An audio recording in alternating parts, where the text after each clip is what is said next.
presentation with some quotes that I borrowed from So just follow them around, huh? Just keep no matter how one admires a picture of the Grand Canyon, the beauty of it is best appreciated when you're right there, gazing at a beautiful work of nature.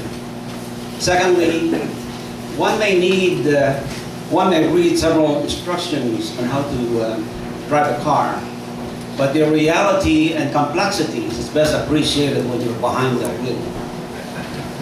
And lastly, one may write a poem on romance, but if he hasn't had a true love, it will fail. I say this, brothers, because one may not appreciate the beauty of a lasting relationship, which is the topic of my presentation tonight, sparked by a booklet that was loaned to me by Brother White, Bob White. Thank you, Bob. Good. In this particular case, I've been blessed by having met several of our brothers who have been married for quite some time. And I may cite several of you tonight, and I hope I don't embarrass you by telling everyone how long have you been married. How do some people stand the challenges of time in a relationship that is meant to last? Marriage is for mature people. For those who are committed for joys and sorrows, its activities and sacrifices, its mutual love and responsibilities. We read about the abbreviated marriages of some couples, in fact recently, those in the movie industries, politicians, and sports personalities, to name a few. I have been married for 43 years, going 44, and to the same woman, I might say. And every now and then, somebody would ask me, what's your secret? How did you do it? Many of you have been married far more than I have been. And you actually should be standing here on where I am to make a dissertation on how you did it.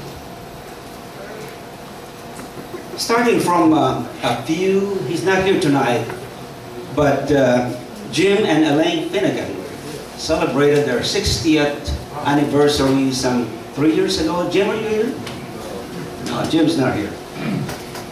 I was talking to Art, Art and Margaret will celebrate their 60th anniversary this coming June. Jack and Fran Mayer. Jack, can you stand up, please? He's been married 58 and a half years.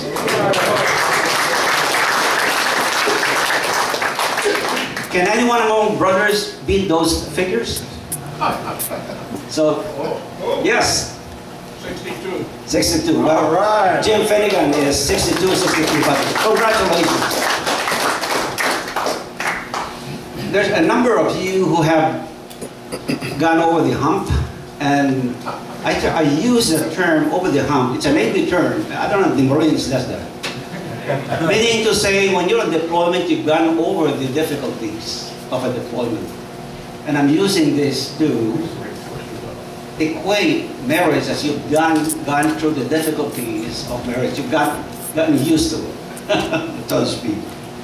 But anyway, there's a number of you who have celebrated your 50th anniversary. At least through the years that I've been a member here. Ted Descartes, for instance, celebrated his 50th, Ted, about 2 years ago. Jack, Hyatt and Mary Lou about 2 years ago. And I have more to say about that. Alan and Leah Reynal, about 2 years likewise. Larry and Liz Placeman, I'm sure they've been married about that long, but his buddy Jack cannot... I think it's pretty close to 80. Oh! 60. Okay, 60. It was an honor. Very good. David is not here, but I'm sure he's been there because, well, I won't say it. And Don and Buddy have been, how many years? Oh, 56. All right, very good. And who else has been married for 50 years or more? Fantastic. 52. 52. That's How many, great. Vic? 55. 55. 55. Wow. These are the role models that you younger guys, including myself, will look up to. Younger guy. Did good job, Dad. In 10 minutes that's allotted for this presentation is so limited for such a very important and stimulating topic. Married life, as we know, is meant to be long-lasting, that it will take a wedded couple through a variety of obstacles and many ups and downs. Personalities that are well-rounded and endowed with many virtues are capable of weathering those difficult periods common to any long-lasting relationship. Admittedly, religion is not the sole determining factor, but for us Catholics, it is an important one. Having a spouse who shares a similar religious conviction certainly is definitely on the plus side.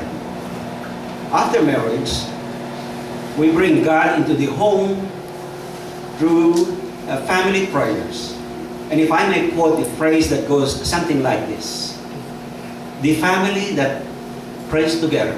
Finish it for me, please. Thank you. I may paraphrase that by saying, the couple that prays together stays together. Let me repeat that one more time. The couple that prays together stays together.